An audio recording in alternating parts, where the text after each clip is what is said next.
మీ మోకాల నొప్పులకు ఎటువంటి సర్జరీ లేకుండా ఎపియాన్ పెయిన్ క్లినిక్ అందిస్తున్న అత్యాధునిక చికిత్స.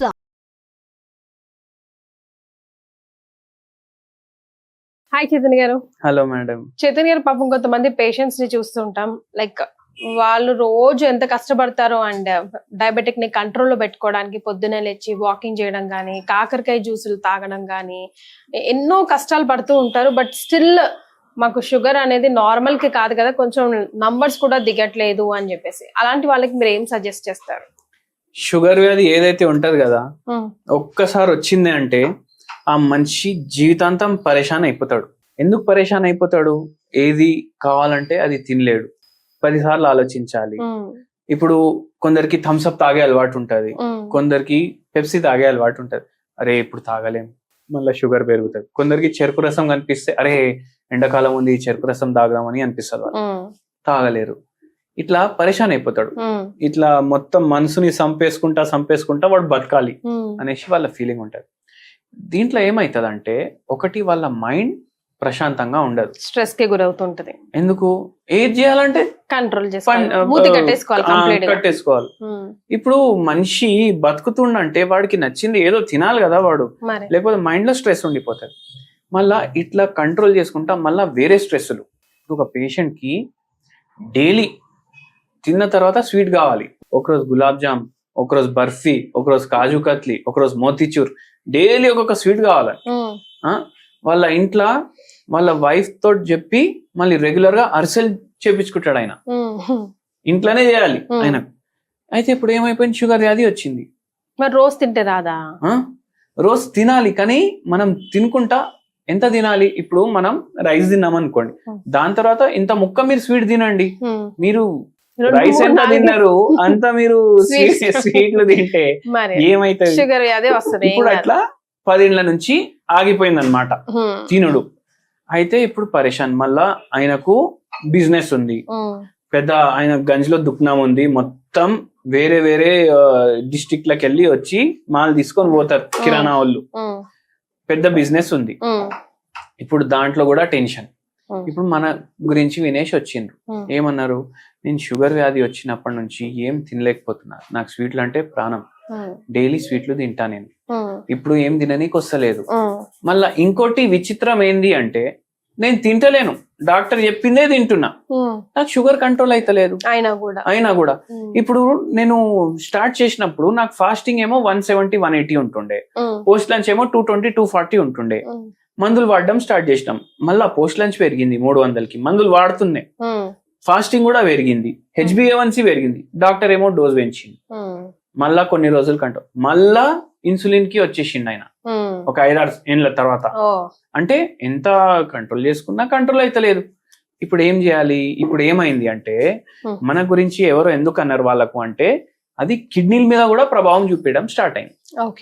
ఇప్పుడు సిరం క్రియాటినిన్ ఉంటది, సిరం క్రియాటినిన్ పెరిగిపోయింది ఆయన. ఇప్పుడు ఆయనకు అర్థమైంది షుగర్ వ్యాధి వల్ల కిడ్నీలు కూడా పాడవుతున్నాయి అనేసి. మళ్ళా ఏమైంది, లాస్ట్ కి మన దగ్గరకు వచ్చింది. అయితే మనం ఏం చేసినామంటే, ఒక హోమియోపతి మెడిసిన్, సింపుల్ డయట్, చిన్న చిన్న చేంజులు డయట్ లా, దాంతో ఆయనకు సెట్ చేసినాం. మొత్తం రివర్స్ అయింది షుగర్ వ్యాధి. సూపర్. సిరం క్రియాటినిన్ కూడా మళ్ళీ నార్మల్ కి వచ్చేసింది. కిడ్నీలు ఏదైతే డ్యామేజ్ స్టార్ట్ అయింది కదా, అది కూడా మంచిగా అయిపోయింది. సింపుల్ గా సోబర్ గా పేషెంట్ విననికి రెడీ ఉన్నాడంటే మీరు ఏమన్నా చేయొచ్చు. ఇప్పుడు ఏం చేసినాం ఈ పేషెంట్ కి నేను చెప్తా. మార్నింగ్ టైం ఇడ్లీ దోశలు అందరు తింటారు, ఈ పేషెంట్ కూడా తింటుండే. మనం సింపుల్ గా ఏం చెప్పినాం, మీరు బయట ఎక్కడ తింటారు ఇడ్లీ అని అడిగినా నేను. ఇప్పుడు ఆయనది మెయిన్ మార్కెట్ లో దుకాణం ఉంది, అయితే అక్కడ ఇడ్లీల బండ్లు, దోశల బండ్లు అన్ని ఉంటాయి. వాడు ఇడ్లీలు చేస్తాడు కదా. ఇప్పుడు ఇడ్లీ అయితే హెల్దీ అని అనుకుంటాం కదా మనం అందరం. వాడు 25 రూపాయల ప్లేట్ కి ఇడ్లీ ఇస్తుండంటే వాడు ఏం పిండి వేస్తుండు? మైదా పిండి వేస్తాడు. దాంట్లో కొందరు కలుపుతారు ఇడ్లీలా మైదా పిండి, మనకు తెలియదు. నాకు ఇడ్లీ అమ్మేటోడే చెప్పిండు. అయితే ఎందుకంటే కాస్ట్ కటింగ్ చేసుకుంటారు వాళ్ళు. అయితే ఇడ్లీ ఎప్పుడైనా మీరు తింటే ఇంట్లో తినండి, అది ఫస్ట్ రూల్. మీరు ఏది తిన్నా ఇంట్లోనే తినండి, మీకు ఇష్టం ఉన్నది. సెకండ్ ఏంటంటే, మిల్లెట్లతోటి మీరు చేసుకోండి, కొర్రలు, మళ్ళీ దాని తర్వాత జొన్నలు, మళ్ళీ రాగులు, ఇవన్నిటితోటి కూడా ఇడ్లీ తయారైతుంది. ఇప్పుడు మీరు ఇడ్లీ పిండి చేసుకుంటారు కదా, దాంట్లో రైస్ వేస్తారు, మళ్ళీ మినపప్పు వేస్తారు. మీరు రైస్ క్వాంటిటీ తక్కువ చేసి జర రాగులు వేయండి దాంట్లో, మిల్లెట్లు అంటే రైస్ ఇంత వేస్తారు, ఇంత రైస్ వేసుకోండి మీ సాటిస్ఫాక్షన్ కి, కొంచెం ఎక్కువ మిల్లెట్లు వేయండి. అయితే దానివల్ల ఏమైతుంది, రైస్ ఏమో ఒక సాఫ్ట్నెస్ కూడా ఇస్తుంది ఇడ్లీకి, అయితే అది కూడా ఉండిపోతుంది, మళ్ళా మనకు టేస్ట్ కూడా ఉండిపోతుంది, మనకు ఇట్లా అరే నేను ఏం తింటున్నా భయ్ అనేసి ఫీలింగ్ రాదు. అట్లా టిఫిన్లు మనం చేంజ్ చేసినాం ఈయనకు. మళ్ళీ దాని తర్వాత నైట్ టైం డిన్నర్ మన ప్రకారం పెట్టినాం. మధ్యాహ్నం ఏమో మీకు రైస్ ఇష్టం కదా, మీరు రైస్ తినండి, క్వాంటిటీ చూసుకొని తినండి. ఇప్పుడు మనం ఏం చేసినామంటే ఒక రెసిపీ చెప్పినాము. ఆ రెసిపీ తోటి ఇప్పుడు ఏమైతుంది, ఈ పేషెంట్ కి ప్రాబ్లం ఎందుకు అవుతుంది అంటే ఆయన ఏం తిన్నా ఆయన గ్లూకోజ్ పైకి వస్తుండే ఒక దాంట్లో చూసుకుంటే. అంటే ఆయన తినే ఫుడ్లు గ్లైసిమిక్ ఇండెక్స్ ఎంతున్నా షుగర్ లెవెల్ పెరుగుతున్నాయి. Over a period of time ఎక్కువ అబ్జర్వ్ చేస్తుంది ఆయన, ఏది జీర్ణ వ్యవస్థ ఉంటది కదా ఇంటెస్టైన్లు, అవి ఎక్కువ షుగర్లు అబ్జర్వ్ చేస్తున్నాయి. ఇప్పుడు ఏం చేయాలి, ఏం చేయకండి అని చెప్పినా నేను. ఒక సింపుల్ రెమెడీ చెప్పినా, మీ అందరికీ చెప్తా, మీరందరు చేసి చూడండి. మీరందరు చేసి చూసిన తర్వాత కూడా అబ్బా ఏమన్నా ఉందా అని టేస్ట్ లో అంటారు, మళ్ళీ ఏం ఎఫెక్ట్ ఉంది అది కూడా అంటారు. ఒక హోమియోపతి మెడిసిన్ చెప్పిన ఫస్ట్. దాంతో పాటు ఈ మెడిసిన్ ఒకటే అంటే మనం ఫార్ములేట్ చేసి చెప్పినాము. మళ్ళా దాంతో పాటు ఈ హోమ్ రెమెడీ. ఈ హోమ్ రెమెడీ ఏంది అంటే, అంతకుముందు అందరికి బై ఛాన్స్ షుగర్ లెవెల్ కొంచెం క్రాస్ అయినాయి, ప్రీ డయాబెటిక్ రేంజ్ లో ఉన్నారంటే వాళ్ళకు ఒక మంచి రెమెడీ చెప్తాను. బంగారం ఉంటది కదా, దాంతో హోమియోపతిలో ఒక మందు తయారు చేస్తాం, ఆరం మెట్ అనేసి. అది 0.9 పొటెన్సీలో డైలీ 5 చుక్కలు ఒక చిన్న కప్ వాటర్ లో తీసుకోండి. జరా బార్డర్ లైన్ లో ఉంది, ప్రీ డయాబెటిక్ రేంజ్ లో ఉంది అంటే మీకు కంట్రోల్లో వచ్చేస్తుంది షుగర్ వ్యాధి.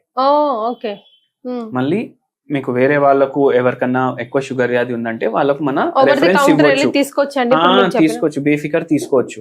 మళ్ళీ దాని తర్వాత ఏంది అంటే ఇప్పుడు మన రెసిపీ. ఇప్పుడు ఏం చేయాలంటే చింతపండు తీసుకోవాలి, దాన్ని నానబెట్టాలి. చింతపండు నానబెట్టిన తర్వాత ఒక ఉల్లిగడ్డ, మళ్ళీ దాంతో పాటు వెల్లుల్లి ఉంటది కదా అవి 2, గింత జీలకర్ర, ఇంత ఆవాలు, మళ్ళీ కొన్ని కరివేపాకులు అండ్ కొంచెం మిరియాల బుక్ని, ఇవి తీసుకోవాలి. ఇవి తీసుకొని ఆవు నెయ్యి ఉంటది కదా, ఆవు నెయ్యి మీరు వేయాలి దేంట్లో, ఒక పాన్ లో, ఇది గిన్నెలో ఆవు నెయ్యి వేసి కరివేపాకులు వేయండి. కొంచెం బ్రౌనిష్ అయినప్పుడు వరకు ఆగండి, క్రిస్పీ అయిపోవాలి కరివేపాకులు. మళ్ళీ దాని తర్వాత దాంట్లో జీలకర్ర ఆవాలు వేయండి. దీంట్లో మీరు మిరియాల పొడి యాడ్ చేయండి అప్పుడే. లేకపోతే బెస్ట్ ఏంటంటే కొన్ని మిరియాలు తీసుకొని దాన్ని దంచుకోవాలి, మొత్తం పౌడర్ చేయొద్దు, అది యాడ్ చేసుకోండి దీంట్లో. ఇది ఇప్పుడు చింతపండు మనం నానబెట్టినాం కదా, అది పులుసు లాగా తయారైపోతుంది. దాంట్లో పచ్చి ఆనియన్స్ కట్ చేసి వేయండి మీరు, ఇది దీంట్లో వేసేయండి. ఇప్పుడు ఇది అందరూ మనం పచ్చి పులుసు అంటాం, మనం ఆఫ్ చేసేయాలి, అది పోపు తయారవ్వగానే ఆఫ్ చేసేయాలి. పచ్చి పులుసు అంటాం మనం అందరం. ఈ పచ్చి పులుసు మీరు ఐదర్ రాగి గట్క లేదంటే జొన్న గట్క, లేదంటే ఈ 2 గట్కాలు మీకు ఇష్టం లేవు అంటే జొన్నల రొట్టె ఉంటది కదా, ఒక రొట్టెని చిన్న చిన్న ముక్కలు చేసుకోండి, అది దీంట్లో కలుపుకొని మీరు తినండి నైట్. ఇప్పుడు బెనిఫిట్స్ ఏంది నేను చెప్తాను. జొన్నలు, రాగులు, మిల్లెట్లు, దీంతో తయారైన ఐటమ్ లో మీకు కార్బోహైడ్రేట్లు ఎక్కువ ఉంటాయి, కానీ అది కాంప్లెక్స్ కార్బోహైడ్రేట్లు ఉంటాయి. కాంప్లెక్స్ కార్బోహైడ్రేట్లు ఉంటే మన జీర్ణ వ్యవస్థ దాన్ని సరిగా అబ్జర్వ్ చేసుకోలేదు, దాంట్లోకి వెళ్ళి షుగర్ అది ఎట్లనే బయటికి వచ్చేస్తుంది. మళ్ళా సెకండ్ ఏంది, ఇప్పుడు మనం చింతపండు పులుసు వాడుతున్నాం కదా, దీంట్లో చింతపండులో ఏం బెనిఫిట్స్ ఉంటాయి అంటే, ఇప్పుడు పేషెంట్లకు ఇట్లా షుగర్ ఎక్కువ అబ్జర్వ్ అవుతుంది కదా, అది అవ్వకుండా చూసుకుంటది. కానీ చాలా మంది చింతపండుని అవాయిడ్ చేస్తారు, అయితే అది కూడా ఎందుకు అవాయిడ్ చేస్తారు వాళ్ళకి తెలుసు.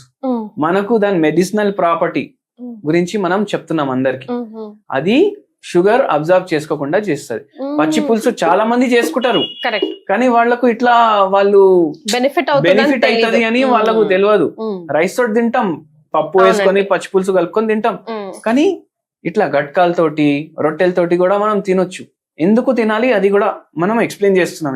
అయితే షుగర్ అబ్జర్వ్ కాదు, ఒకటి మనం కాంప్లెక్స్ కార్బోహైడ్రేట్ తీసుకుంటున్నాం, మళ్ళీ మనం పచ్చి పులుసు వాడుతున్నాం, దాని వల్ల షుగర్ కూడా సరిగా అబ్జర్వ్ కాదు. మళ్ళీ థర్డ్ థింగ్ ఏంటంటే దీంట్లో మిరియాలు వేస్తున్నాం, ఎందుకు మైక్రో న్యూట్రియంట్లు ఉంటాయి కదా, అది అబ్జర్వ్ అవ్వాలి.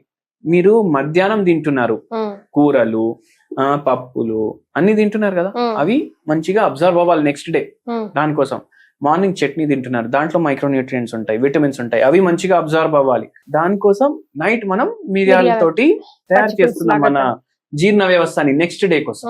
ఇట్లా చేయడం వల్ల షుగర్ వ్యాధి ఉన్న వాళ్ళకి మంచి మార్పు ఉంటది. అట్లా చాలా సింపుల్ టెక్నిక్ అండి, అది మీరు చెప్పినట్టుగా రెగ్యులర్ గా వాడతాం కానీ అది ఇలా ప్లస్ అవుతుందని మాత్రం తెలియదు. Thank you so much for joining us. Thank you అండి.